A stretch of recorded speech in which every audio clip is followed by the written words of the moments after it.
हाँ तो welcome to Imagine World YouTube channel. तो प्यारे बच्चों, आज मैं आपके लिए जो आज जी मेंस का 2 अप्रैल का शिफ्ट फर्स्ट का जो आपका एग्जाम हुआ है उसमें मैं केमिस्ट्री के बेटा मेमोरी बेस्ड क्वेश्चन लेके आया हूँ। ठीक है, काफ़ी केमिस्ट्री के आसान क्वेश्चन आए थे। उम्मीद है कि आप सभी बच्चों का केमिस्ट्री का एग्जाम काफ़ी अच्छा गया होगा। तो मैं बिना टाइम को वेस्ट करे अपना बेटा आपका जो 2 अप्रैल फर्स्ट शिफ्ट का जो केमिस्ट्री का है उसमें मेमोरी बेस्ड क्वेश्चंस का बेटा सोल्यूशन लाता हूँ। ठीक है, अब देखो मेरे पास पहला क्वेश्चन कितना आसान सा पूछा गया, जिसका तो मोस्टली बच्चे ऑर्गेनिक केमिस्ट्री में ऑर्डर पढ़ के ही जाते हैं। लिखा है which of the following gives most rapid hydrolysis. देखो उसने एक दिया है एसिड क्लोराइड, एक दे दिया है बेटा एमाइड, एक दे दिया है ईस्टर और एक दे दिया है एनहाइड्राइड। देखो ये जो चार होते हैं, ये जितने भी हैं सब के सब न्यूक्लियोफिलिक सब्स्टिट्यूशन रिएक्शन देते हैं एट sp2 कार्बन एटम। मतलब जितने भी हैं सब के सब न्यूक्लियोफिलिक सब्स्टिट्यूशन देते हैं, मगर कहाँ? At sp2 carbon atom. और इस पर जो अटैक होने का रेट होता है वो डिपेंड करता है कि कार्बन की इलेक्ट्रोफिलिसिटी कितनी है। मतलब जिस कार्बन पर जैसे यहां पे अटैक करना है तो इस कार्बन की इलेक्ट्रोफिलिसिटी कितनी है, प्लस आपका न्यूक्लियो जो लीविंग ग्रुप है उसका नेचर कितना अच्छा है। जितना अच्छा इलेक्ट्रोफिलिक सेंटर होगा, न्यूक्लियोफाइल का अटैक भी फास्ट होगा, प्लस लीविंग ग्रुप जितना बढ़िया होगा, उस हिसाब से बच्चों को ये ऑर्डर बताया जाता है कि सबसे बेस्ट आपका जो होता है वो Cl नेगेटिव, क्योंकि Cl negative is the best leaving group, plus इसका -I होने की वजह से ये इलेक्ट्रोफिलिक भी होता है। इसके बाद जो आपको बताया गया होगा, अगर ऑर्डर पूछा गया है, अगर उसने पूछा गया है कि मोस्ट रैपिड किसका होगा, तब तो बेटा पहला ही आंसर सही हो जाएगा एसिड क्लोराइड। ठीक है, अगर उसने ऑर्डर भी पूछा होगा तो ये ऑर्डर बच्चों को जरूर बताया जाता है कि सबसे पहले आपका एसिड क्लोराइड आएगा, अगर यही चारों मॉलिक्यूल लिखे हैं तो उसके बाद आपका एनहाइड्राइड आएगा, उसके बाद आपका आएगा ईस्टर का लिविंग ग्रुप, सबसे घटिया जो लिविंग ग्रुप होता है वो आपका एमाइड वाला। ठीक है ना, अगर ऑर्डर पूछा गया है बच्चों तो ये ऑर्डर बनेगा। और अगर बेटा सबसे बेस्ट आपका पूछा गया है किसकी हाइड्रोलिसिस सबसे फास्ट होगी, तो जितने मेरे एसिड हैलाइड्स होते हैं बेटा उनकी हाइड्रोलिसिस सबसे फास्ट होती है। सेकंड क्वेश्चन जो मैंने अपने इंटर वाले बच्चों तक को बता रखा है कि अगर आपसे बेसिक नेचर ऑफ एमीन्स पूछा गया है सॉल्यूशन फेज, देखो आपको मेथिल और एथिल वाले केस जरूर बताए गए होंगे। अगर सॉल्यूशन फेज में, अगर बेटा सॉल्यूशन फेज में वो गैस की बात करता, ठीक है, बात समझते हैं एक minute.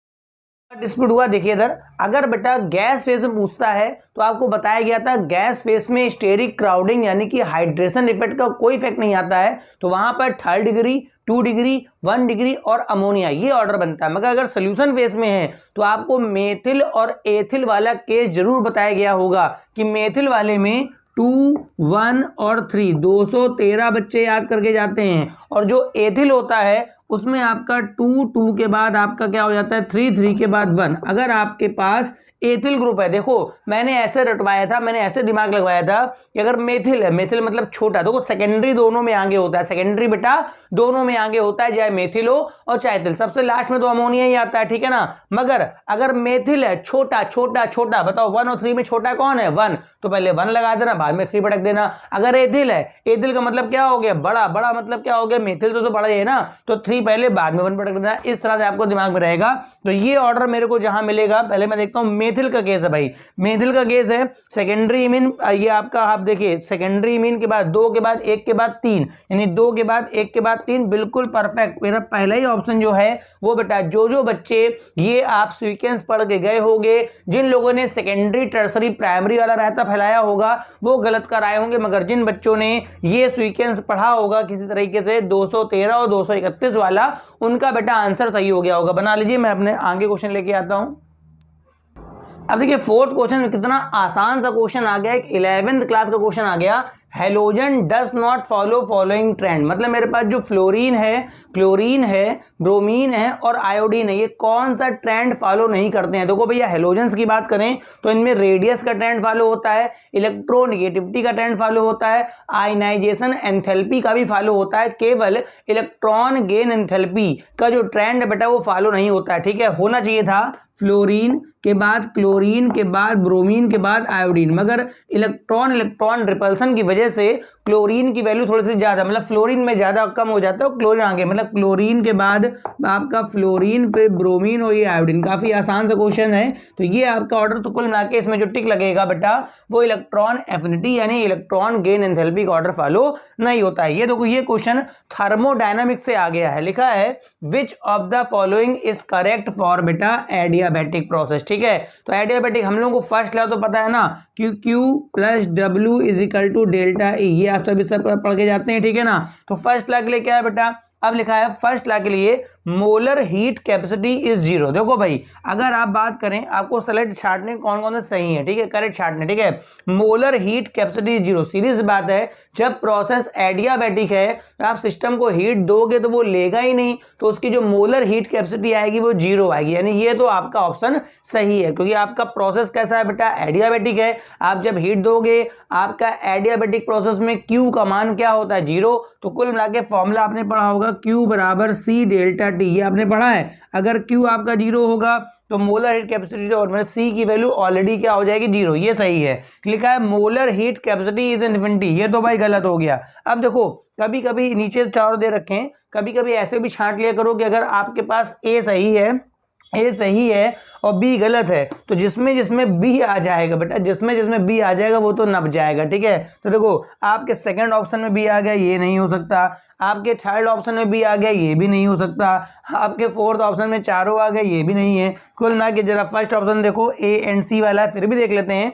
Work done on the gas increases energy, सीधी सी बात, अगर एडियाबैटिक में अगर आप वर्डन करोगे बताओ Q का मान तो जीरो हो गया, जब आप W बढ़ाओगे तो E भी बढ़ेगा, तो पक्का कंफर्म हो गया कि आपका जो ऑप्शन फर्स्ट है वो आपका सही है, A एंड C, मतलब ये दो ऑप्शन आपके बिल्कुल सही है। इसको बनाइए, फिर मैं नेक्स्ट क्वेश्चन लेके आता हूं।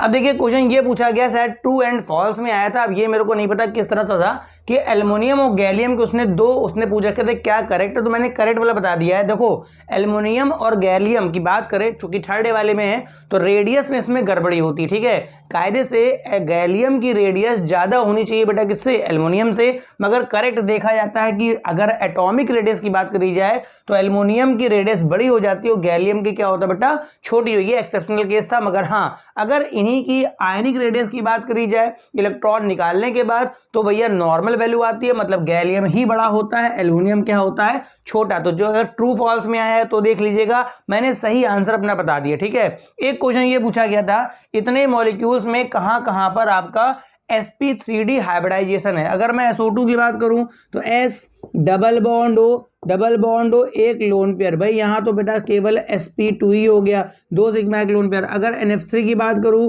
तो 3 बॉन्ड पे एक लोन पेयर, ये बेटा sp3 हो गया, ये भी बेकार। अमोनिया आपको मोस्टली पता ही होगा, sp3 में मैं डाल देता हूं इसको। ठीक है, XCF2 की बात करी जाए तो XC में मेरे पास 2 F लगेंगे और 2 लोन पेयर आएंगे, तो ये जो बेटा होगा XCF2 वाला, जेनॉन के 3 लोन पेयर आएंगे। जेनॉन के आपके कितने होते हैं, 8 होते हैं, तो ये जो जेनॉन XCF2 ये बेटा sp3d का मेरे को पहला मिला। ठीक है, अगर मैं ClF3 की बात करूं, कितना फेमस मॉलिक्यूल है, क्लोरीन पर होते हैं 7, 7 में 3 चलेगा, मतलब कुल मिला के ये भी आपका sp3d वाला हो गया। अगर मैं बात करूं SF4 की तो ये भी बेटा sp3। अगर इतने ही मॉलिक्यूल लिखे थे, अगर मेमोरी बेस्ड है ना, अगर इतने ही मॉलिक्यूल लिखे तो बेटा 1 2 3 जो हैं वो बेटा sp3d हाइब्रिडाइज हैं, इसके अलावा कोई भी नहीं है। ठीक है, ये क्वेश्चन कितना आसान सा आ गया। ये हम लोग पेपर डिस्कशन क्यों करते हैं बेटा, ये इसलिए करते हैं क्योंकि बार बार एक शिफ्ट में जो आया है उससे मिलता जुलता अगले शिफ्ट में भी आपको देखने को मिलता है। कई बार हो सकता है